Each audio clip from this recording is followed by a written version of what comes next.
Welcome back to The Ladder.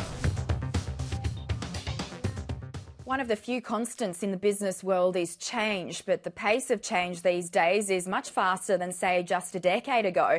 And there's new evidence that executive teams may not be able to handle what's to come, thanks to a CEO survey conducted by global executive search firm Odgers Berndtson. It found that the roadblocks to managing a disruptive corporate environment has to do more with mindset and not skill set. Tim Sleep from Odgers Berndtson shared the findings. Okay, Tim Sleep, Australian Managing Director for Odgers Berndtson. Welcome to the program. Thank you so much for joining us. Thank you. So talk to us about this survey that was conducted. How many CEOs, CFOs did you speak with, where and why? So we spoke to 70 CEOs of multinational companies that run Asia Pacific as a region.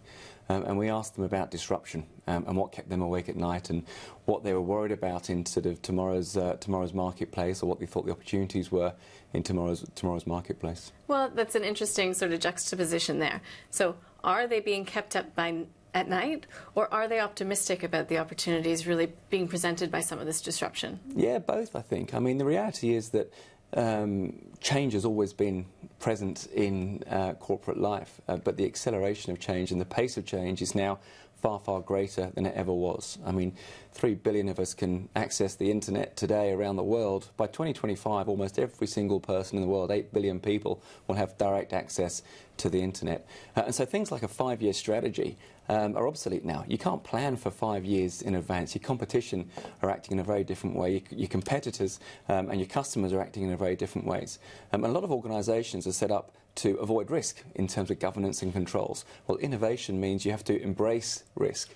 The talent that you bring into your organisation expects completely different things now, not just about what will you pay me, but are my values aligned to yours? What's the purpose and the meaning of the organisation? What training and development will you do for me as a person?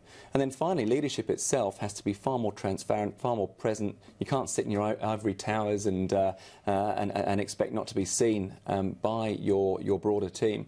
And driving culture, the one thing you can't delegate as a leader is how you drive culture. So a very, very different environment now to ever before. So when it comes to that whole concept of disruption that you outlined, I mean, when you were speaking with these chief executives, did most have faith that their top leaders would be able to execute strategy through times of rapid change? Well, the interesting thing is most CEOs we spoke to understood it as a huge issue/stroke opportunity. In looking at their broader teams, they weren't sure whether everyone had the mindset to be able to change. And certainly what's worked in the past doesn't necessarily work for the future. So being able to measure what the mindset or the attitude to be able to adapt to change is really, really important. It's not all about skill set anymore. So if you've identified, or they identified, that potential gap, did the research show that they're actively trying to address that need to help develop skill sets and help train their executives for that disruption?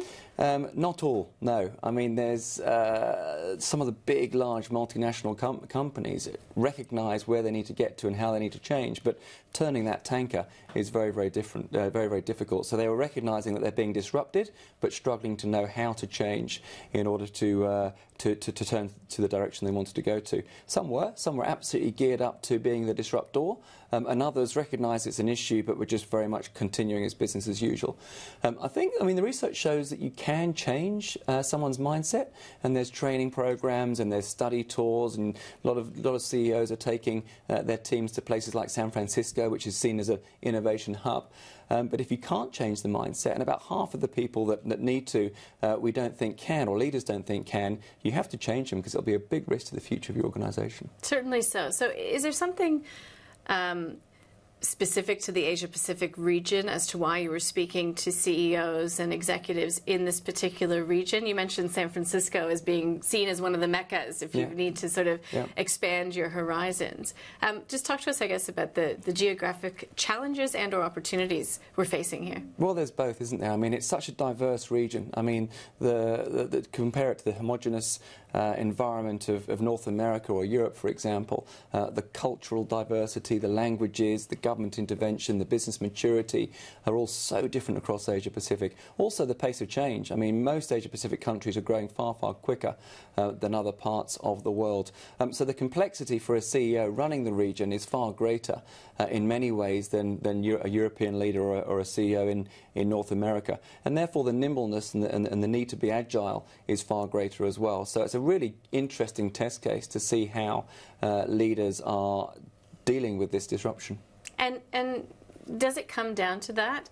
Some will change, some won't. Does it go along age and maturity, or is this brave new world sort of really on a case-by-case basis when it comes to executive leadership and how or if they'll be able to adapt to change? Well, I think most people recognise that they do need to change. I think that a lot of boards, when they're looking for a new CEO, are almost insisting that the CEO can demonstrate that they've been able to change an organisation and transform an organisation in the past, and also that they understand and embrace new technologies, new ways of thinking.